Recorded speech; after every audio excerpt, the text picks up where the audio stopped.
Hello दोस्तों, नमस्कार। मैं सौरभ गांधी स्वागत करता हूं आप सभी का इस यूट्यूब चैनल पर। दोस्तों, आज के इस वीडियो के अंदर हम ऑप्शंस की स्ट्रेटेजीज देखेंगे और मैं इस वीडियो में आपको ये बताने की कोशिश करूंगा कि अगर आप एक्सपायरी के दिन काम करना चाहते हैं तो कौन सी ऐसी कुछ दो तीन स्ट्रेटेजीज है जिसको आप अगर यूज़ करते हैं तो प्रोबेबिलिटी ऑफ सक्सेस ज़्यादा रहेगी, प्रोबेबिलिटी ऑफ प्रॉफिट ज़्यादा रहेगा, प्रोबेबिलिटी ऑफ लॉस थोड़ा कम रहेगा। हर बार प्रॉफिट होगा, हर एक्सपायरी में प्रॉफिट होगा ऐसा ज़रूरी नहीं है।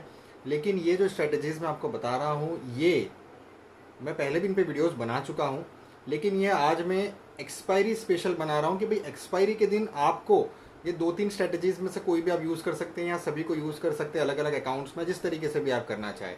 तो इसमें क्या है कि आपकी जो प्रोबेबिलिटी ऑफ सक्सेस के जो चांसेस होते हैं वो थोड़े हायर साइड में होते हैं, है ना। तो यहाँ पर हम टोटल तीन स्ट्रेटजीज देखेंगे जो आप एक्सपायरी के अगर दिन यूज़ करते हैं तो काफ़ी अच्छी चांसेस होंगे कि आप उसके अंदर एक अच्छा खासा प्रॉफिट बना सकें। तो पहली जो स्ट्रेटेजी है दोस्तों वो है रेशियो लैडर स्ट्रेडल स्ट्रेटेजी, है ना। तो ये आपको यहाँ पे आना है टूल्स मेन्यू में, और टूल्स मेन्यू में आने के बाद में आप zero the tools, Upstox tools, जहाँ पे भी आपका अकाउंट है, और उसके बाद में आप इंडेक्स हेजिंग टूल्स में जाएंगे। इंडेक्स हेजिंग टूल्स में जाने के बाद में आपको जाना है रेशियो स्प्रेड और स्ट्रेटजीज़ में, और यहाँ पे आपको थर्ड ऑप्शन नज़र आ रहा है रेशियो लैडर स्ट्रेडल। तो आपको रेशियो लैडर स्ट्रेडल स्ट्रेटेजी में जाना है। ये एक लैडर स्ट्रेटेजी को हमने स्ट्रेडल के ऊपर लगाया है ना।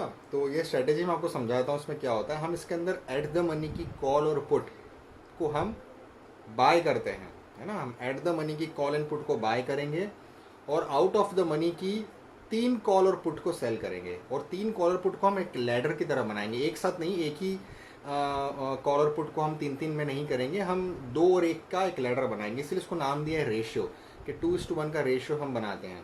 तो यहाँ पर क्या किया है हमने देखिए 33,600 की कॉल और उसकी पुट, 33,600 की पुट, इसकी कॉल और पुट दोनों हमने बाय कर ली है। फिर थोड़ा दूर की एक कॉल ऑप्शन हमने सेल करी, और थोड़ा और ज़्यादा दूर की दो कॉल ऑप्शन हमने सेल करी, तो टोटल तीन हमने सेल कर दिए। और उसी तरीके से पुट में भी हमने क्या किया कि थोड़ा सा दूर की एक पुट ऑप्शन सेल करी, और थोड़ा सा और ज़्यादा दूर की दो पुट ऑप्शन सेल करी। अब इसका फाइनल रिजल्ट जो एंड ऑफ डे रहा है वो आप देख सकते हैं 7,375, है ना। काफ़ी अच्छा प्रॉफिट है, और इसका मैक्स प्रॉफिट 7,900 तक गया है। अब ये स्ट्रेटेजी का काम करने का तरीका क्या है, क्योंकि हमने एट द मनी की कॉलर पुट को हमने बाय किया है ना। तो अब एट द मनी की कॉलर पुट को बाय किया है तो मतलब या तो कॉल पॉजिटिव में रहेगी या पुट पॉजिटिव में रहेगी, दोनों जीरो नहीं हो सकते एक्सपायरी के दिन में, है ना। एक को तो जीरो होना है। तो 33,600 की कॉलर पुट है, या तो 33,600 के ऊपर मार्केट बंद होगा या नीचे बंद होगा। ऊपर बंद हुआ तो कॉल की कुछ ना कुछ वैल्यू रहेगी, और नीचे बंद हुआ तो पुट की कुछ ना कुछ वैल्यू रहेगी, है ना। तो दो में से एक तो पॉजिटिव में ही रहेगा। ये हमने बाय किया है दोनों को। अब सेल जो दोनों तरफ के किए हैं, अब अगर मूवमेंट ज़्यादा नहीं आई, अगर 33,600 है और 33,600 से ज़्यादा मूवमेंट नहीं आती है तो क्या होगा, तो दोनों जो कॉल और पुट है दोनों तरफ की जो हमने सेल करी है तीन तीन लॉट, वो सब ज़ीरो हो जाएंगे। और अगर मूवमेंट आती है तो जो एट द मनी की जो कॉल है वो आपको थोड़ा बहुत अच्छा खासा पैसा देगी। साथ ही साथ जो दूर वाली कॉल और पुट हमने सेल करी है वो अगर उस लेवल को क्रॉस कर रही है, मतलब बहुत ज़्यादा बड़ा ट्रेंड आ रहा है, तो जाकर उनकी कुछ प्रीमियम आपको चुकाने पड़ेंगे, अदरवाइज वो भी ज़ीरो पे ही एक्सपायर होगी। तो ये आज का जो दिन था ना, एक आइडियल केस सिनेरियो आप बोल सकते हैं कि ये स्ट्रेटेजी का एक आइडियल केस सिनेरियो था। मार्केट आज आइडियल था इस स्ट्रेटेजी के लिए। तो यहाँ पर आप देख सकते हैं कि ये दोनों कॉल एंड पुट में से एक जो पुट ऑप्शन है उसकी वैल्यू 261 क्लोजिंग आई है एंड ऑफ द डे।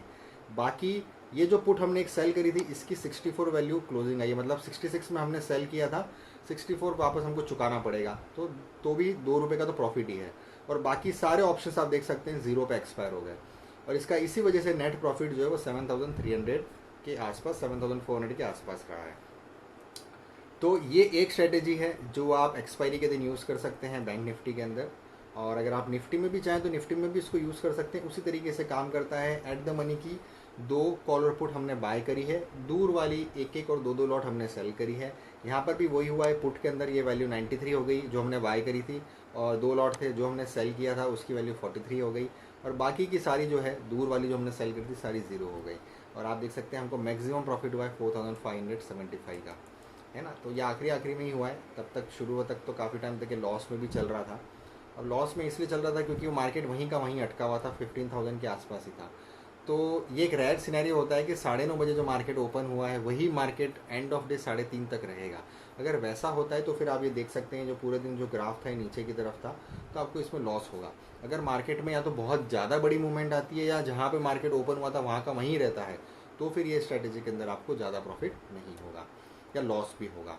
तो इसके लिए सबसे बेस्ट सिनेरियो क्या है इसमें प्रॉफिट होने के लिए कि मार्केट जहाँ से ओपन हुआ है वहाँ से थोड़ी बहुत मूवमेंट आए, 0.5% 1% की मूवमेंट अगर आती है जहाँ पे भी मार्केट ओपन हुआ है 9:30 बजे या 10 बजे, जहाँ पे भी आपने ट्रेड लिया वहाँ से आखिरी तक 1% या आधे परसेंट की अगर मूवमेंट आती है तो आपको बेस्ट केस प्रॉफिट होगा इसके अंदर, है ना। अब आ जाते हैं नेक्स्ट स्ट्रेटेजी के ऊपर। नेक्स्ट भी आप रेशियो के अंदर ही है। आप यहाँ पे zero the tools index hedging strategies में जाइए और यहाँ पर आप सॉरी रेशियो में नहीं, वो आप कैलेंडर में जा सकते हैं। कैलेंडर के अंदर आप कैलेंडर स्ट्रैडल या कैलेंडर स्ट्रैंगल आप देख सकते हैं। तो यहाँ पर हम कैलेंडर स्ट्रैडल देख लेते हैं, दोनों में से आप कोई भी यूज़ कर सकते हैं। अब कैलेंडर स्ट्रैडल के अंदर हम बेसिकली क्या करते हैं, कैलेंडर स्ट्रेटेजी मतलब सेम महीने की करंट वीक की कॉल एंड पुट हम सेल करेंगे और उसी स्ट्राइक प्राइस की अगले हफ्ते की कॉल एंड पुट हम बाय करेंगे। इसमें मार्जिन बहुत कम लगता है, बहुत ही कम, शायद 20-25 हज़ार, 15-20 हज़ार में, 20 हज़ार में तो आप इंट्राडे कर पाएंगे एक लॉट के अंदर बैंक निफ्टी में, है ना। तो ये इसमें देखिए हमने क्या किया है, 33,500 की कॉल, 33,500 की पुट, ये दोनों को हमने सेल कर दिया है और उसी की 33,500 की कॉल पुट अगले हफ्ते की हमने बाय कर ली है। अब अगले हफ्ते क्योंकि बाय करी अगले हफ्ते को बहुत टाइम है तो उसके प्रीमियम इतने ज़्यादा कम नहीं होंगे और आज की जो एक्सपायरी है उसके प्रीमियम अगर मार्केट ज़्यादा मूव नहीं होता है तो वहाँ पे उसके प्रीमियम बहुत ज़्यादा कम होंगे, है ना। ये स्पेसिफिकली आपको प्रॉफिट तभी देगा जब मार्केट स्ट्रिक्ट रेंज बाउंड में है ना। मार्केट जहाँ पे ओपन हुआ है वहीं पे रहता है या उसके आसपास रहता है तो इस स्ट्रेटेजी के अंदर आपको बेस्ट केस प्रॉफिट होगा। तो इसलिए मैंने कहा कि आप चाहें तो सारी स्ट्रेटेजी को, पिछले वाली स्ट्रेटेजी में होता है अगर वहाँ का वहीं ओपन रहता है, खड़ा रहता है मार्केट, तो उसमें आपको उतना ज़्यादा बेनिफिट नहीं होगा। और यहाँ पर अगर वहीं का वहीं खड़ा रहता है मार्केट तो आपको सबसे बेस्ट केस सिनेरियो प्रॉफिट होगा। अब हालांकि यहाँ पे थोड़ी बहुत छोटी मोटी मूवमेंट आई है, थोड़ी बहुत छोटी मोटी मूवमेंट के अंदर भी आपको प्रॉफिट देगा। आप देख सकते हैं 2,000 का प्रॉफिट इसने क्लोजिंग बेसिस पे दिया है और 3,600 का प्रॉफिट इंट्राडे के अंदर मैक्सिमम प्रॉफिट आया है। तो ये देखिए यहाँ पे 3,500 के आसपास मैक्सिमम आया। उसी तरीके से निफ्टी में भी हम देख लेते हैं। निफ्टी के अंदर देखिए इंट्राडे में प्रॉफिट जरूर आता है लेकिन एंड ऑफ डे क्या हुआ है कि थोड़ी मूवमेंट ज़्यादा हो गई, ज़्यादा बड़ी मूवमेंट हो गई तो क्या हो गया कि जो करंट वीक की कॉल एंड पुट थी उसमें हमको चुकाना पड़ गया ज़्यादा और अगले हफ्ते की जो कॉल एंड पुट थे उसमें उतना ज़्यादा बेनिफिट नहीं हो पाया। तो यहाँ पर हमको क्लोजिंग बेसिस पे 1,350 का लॉस हुआ है लेकिन एक टाइम पे इसके अंदर 2,000 का प्रॉफिट हो रहा था, है ना। तो ये एक दूसरी स्ट्रेटेजी है जो आप चाहे तो यूज़ कर सकते हैं, जो कि कैलेंडर स्ट्रैडल या कैलेंडर स्ट्रैंगल स्ट्रेटेजी। ये स्ट्रैडल बता दिया, स्ट्रैंगल भी आप यहीं से देख सकते हैं। तो ये कैलेंडर में जाके स्ट्रैंगल में आपको इतना ज़्यादा नहीं मिलेगा अपॉर्चुनिटी क्योंकि इतना ज़्यादा प्रॉफिट नहीं होगा वहाँ पर, लेकिन फिर भी उसमें वो सेफ है ज़्यादा, वो ज़्यादा सेफ रहेगी स्ट्रैंगल क्योंकि उसके अंदर एक रेंज मिल जाएगा आपको कि मार्केट इस रेंज में ही चलेगा तो आपको प्रॉफिट तब तक रहेगा। तो देखिए यहाँ पे प्रॉफिट बहुत छोटा है, 600 रुपये का ही प्रॉफिट है, बहुत ज़्यादा नहीं है ना। तो इसी तरीके से निफ्टी के अंदर में भी देखेंगे तो सिर्फ 600 रुपये का प्रॉफिट है, 1,000 रुपये का मैक्स गया, ज़्यादा नहीं है। तो ये एक और स्ट्रैटेजी है जो आप एक्सपायरी के दिन यूज़ कर सकते हैं, कैलेंडर स्ट्रैडल या कैलेंडर स्ट्रैंगल स्ट्रैटेजी। और एक लास्ट स्ट्रैटेजी जो मैं आपको बता रहा हूँ, जो मैं आपको रिसेंटली अपने एक वीडियो में बताया था, वो है बैंक निफ्टी हैच स्ट्रैंगल। इसके अंदर हम बैंक निफ्टी की स्ट्रैंगल को हम हैच करते हैं। तो ये बहुत ही लिमिटेड रिस्क लिमिटेड प्रॉफिट, इसमें अनलिमिटेड जैसा कुछ भी नहीं है, अनलिमिटेड प्रॉफिट एंड लॉस नहीं होगा, इसमें लिमिटेड प्रॉफिट और लिमिटेड लॉस ही होगा आपको। तो हम यहाँ पर जो भी स्ट्रैंगल है उसको हम सेल कर देते हैं और साथ ही साथ एक आउट ऑफ द मनी की स्ट्रैंगल सेल करेंगे और एक डीप इन द मनी की स्ट्रैंगल सेल करेंगे। देखिए दोनों डीप इन द मनी की 387 और एक 670 का प्रीमियम है इसका, और ये आउट ऑफ द मनी की 37 और 20 रुपीज़ का प्रीमियम। और इसको बचाने के लिए अनलिमिटेड लॉसेस से हमने दूर वाली 2-2 लॉट कॉल और पुट की बाय कर ली है। सिंपल सी स्ट्रैटेजी है। यहाँ पर भी हमको देखिए 2,250 रुपये का प्रॉफिट हुआ है। यहाँ पर आपको प्रॉफिट कब होगा, जब मार्केट एक मीडियोकर रेंज के अंदर रहता है या रेंज बाउंड रहता है या फ्लैट रहता है ना। तो यहाँ पर आपको तब तक प्रॉफिट होगा। सिर्फ इसमें लॉस कब होगा, जब मार्केट करीब करीब 2% से ज़्यादा की मूवमेंट देगा इंट्राडे में। जब ओपन हुआ है वहाँ से 1.5 से 2% से ज़्यादा की अगर मूवमेंट आती है, 9:30 बजे सपोज 35,000 पे मार्केट ओपन हुआ है और उसके बाद में 3:30 बजे तक 2% से ज़्यादा की मूवमेंट आ गई है, 700 रुपये से ज़्यादा की, 700 पॉइंट से ज़्यादा की, तो फिर जाकर आपको इसके अंदर लॉस होगा। क्योंकि यहाँ पर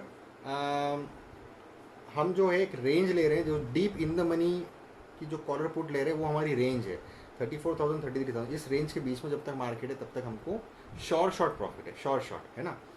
उस रेंज के बाहर जाना, जैसे जितना ज़्यादा जाएगा उतना ज़्यादा हमको लॉसेस होना शुरू होंगे। तो यहाँ पर भी आप देख सकते हैं हमको एंड ऑफ डे 2250 का प्रॉफिट है और इंट्रा डे भी बस वही मैक्सिमम प्रॉफिट रहा है। तो ये सारी चीज़ें ज़ीरो हो गई है और ये जो है जो डीप इन द मनी था वो अपने हिसाब से ऑटोमेटिकली जो भी इंट्रिंसिक वैल्यू उसकी रह गई थी उसके हिसाब से क्लोजिंग प्राइस आई है।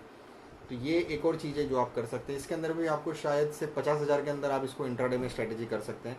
बस आपको ध्यान रखना है कि आप इसको जब एग्जीक्यूट करेंगे तो बाय ऑर्डर्स पहले एग्जीक्यूट करिए। अब मैं आपको दिखाता हूँ एग्जीक्यूट कैसे करना है। अभी फिलहाल जैसे मैं जीरोदा के अंदर हूँ तो मैं जीरोदा का एग्जीक्यूट ऑर्डर्स में जाऊँगा।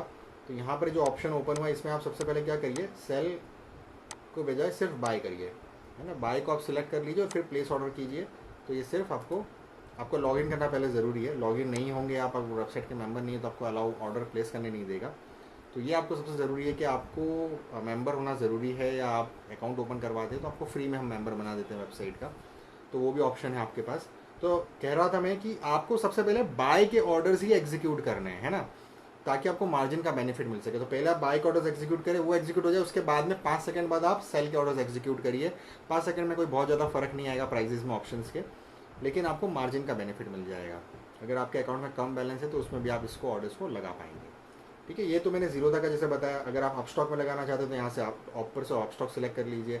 अगर आप फायर्स में करना चाहते हैं फायर सेलेक्ट कर लीजिए। अगर आप एंजल बुकिंग करना चाहते हैं एंजल बुकिंग कर दीजिए। हमने भी स्टॉक्स कार्ड के साथ में भी टाई अप किया, आप चाहें तो स्टॉक्स कार्ड में भी अकाउंट ओपन करवा के वहाँ पे भी कर सकते हैं। स्टॉक्स कार्ड के अंदर अभी फ्री अकाउंट ओपनिंग चल रही है, साथ ही साथ वो लोग एक 999 का अनलिमिटेड ब्रोकरेज प्लान दे रहे हैं, तो वो भी आप ट्राई कर सकते हैं, है ना। तो यहाँ पर आप स्टॉक्स कार्ड में जाके स्टॉक्स कार्ड में भी ऑर्डर प्लेस कर सकते हैं। तो ये सारे ब्रोकर्स अलाइस ब्लू में चाहे अलाइस ब्लू में भी कर सकते हैं। तो इस तरीके से आप अपनी स्ट्रेटेजीज को एग्जीक्यूट कर सकते हैं। तो इसी के साथ दोस्तों मैं इस वीडियो को खत्म करूंगा, लेकिन जाने से पहले आप सभी लोगों से एक मेरी छोटी सी रिक्वेस्ट है दोस्तों। गर्मियों का मौसम है और ऑलमोस्ट अभी बारिश भी शुरू होगी, लेकिन अक्सर गर्मी रहेगी इस बारिश के मौसम में भी बहुत सी बार। अगर आपके घर के बाहर, अगर आपकी बालकनी में, अगर आपके छत में, अगर आपके घर के आंगन में अगर छोटी सी जगह है तो एक छोटा सा टब लेके, छोटी सी बाल्टी लेके, छोटा सा एक बाउल लेके, पॉट लेके, कहीं पर भी एक छोटा सा पानी का बर्तन रख दीजिए, क्योंकि इस गर्मी के सीज़न में पक्षियों को बहुत ज़्यादा दिक्कत होती है पानी की। तो क्यों ना हम एक कोशिश करें कि उन लोगों के लिए अगर हम थोड़ी सी भी अगर वॉलंटरी मदद कर सके तो ये काफ़ी अच्छी चीज़ होगी। तो आप सभी से मेरी रिक्वेस्ट है, इस गर्मी के सीज़न में अपने घर के बाहर, छत पर, टेरेस पर, आंगन में एक छोटे से बाउल में पानी रखिए, ताकि उन पक्षियों को काफ़ी हद तक मदद मिल सकेगी। चलिए, थैंक यू सो मच दोस्तों, आखिरी तक आप इस वीडियो में बने रहे उसके लिए बहुत बहुत धन्यवाद। नेक्स्ट वीडियो में जल्द आपसे मुलाकात करूंगा, तब तक के लिए जय हिंद, जय भारत।